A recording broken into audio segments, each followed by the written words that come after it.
Hello, Sid Roth here. I'm a Jewish believer in Jesus, and this is Giving Tuesday. We just had Thanksgiving, so I want to give you something. I want to give you a prophetic word. It's a sure word of prophecy because it comes from the Bible itself. And this is what it says. We are at the set time to favor Zion. Here is why we're at the set time to favor Israel. And I might add, the greatest favor you could do for Israel is to preach the gospel. There is not a close second. So we are at what the Bible refers to as the fullness of the Gentile age. But I looked up the Greek word fullness, and do you know what it could also mean? Maturity. It puts a whole new spin on these two prophecies that have to do with the fullness or the maturity of the Gentile age. Luke 21:24 is the first place. It clearly says that we will be at the fullness of the Gentiles when Jerusalem is in Jewish possession. Jerusalem is a Jewish possession. So we're at the fullness or the maturity of the Gentile age. What's going to happen at that fullness or maturity? Romans 11:25. It says, "For I do not want you to be ignorant of this mystery." Too many believers, they shouldn't be, are ignorant of this mystery, lest you be wise in your own estimation. For partial hardening has come upon Israel. That means that some Jews, like myself, know Jesus is Messiah, but most are hardened. Partial hardening has come upon Israel until the fullness or the maturity of the Gentile age has come. Well, I can tell you, in the last few years, I've done outreaches, mostly in Israel, but other countries, the U.S., former Soviet Union, Ukraine. I've done these outreaches, and I've said I know we've had 13,500 Jewish non-believers in Jesus make professions of faith in the last few years. That's where it's eyeball to eyeball. But I can also tell you, we've been seeding this great revival.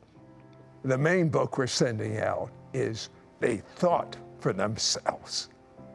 And we have distributed 3.3 million. Talk about planting seed.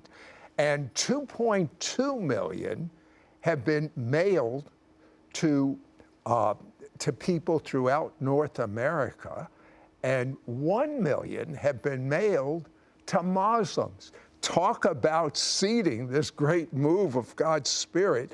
And I've got more good news for you, because we're coming in to the year 2022, and I have a friend that sat under the best German Jewish Bible scholar that was around, who was a specialist in numbers.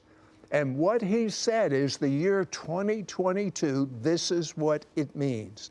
And I want you to pay attention to this. The year 20, based on biblical numbers, means redemption. So what's 22 mean?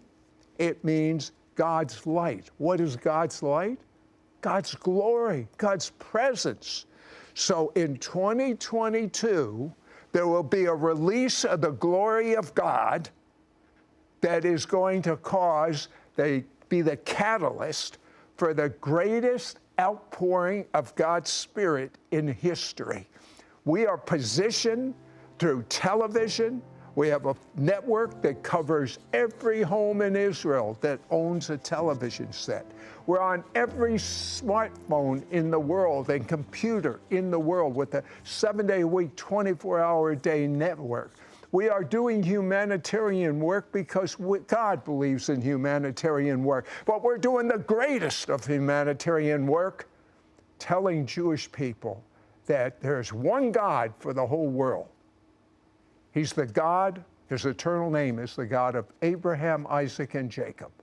And one Messiah for the whole world, the Jew, Jesus. So here's what I want to say.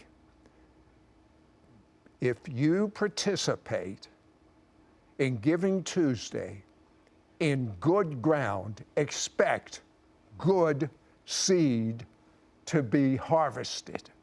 This is good ground.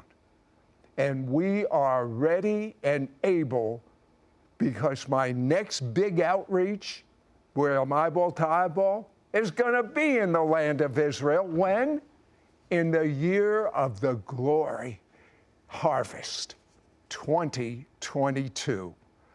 So I want to end with a prayer for you. It says, pray for the peace of Jerusalem. That's the completeness, spirit, soul, and body of my Jewish people. And you shall prosper that love you. The word prosper really means something more than money, something money can't buy. Pray for the peace of Jerusalem, and you shall have heart peace for those that love thee.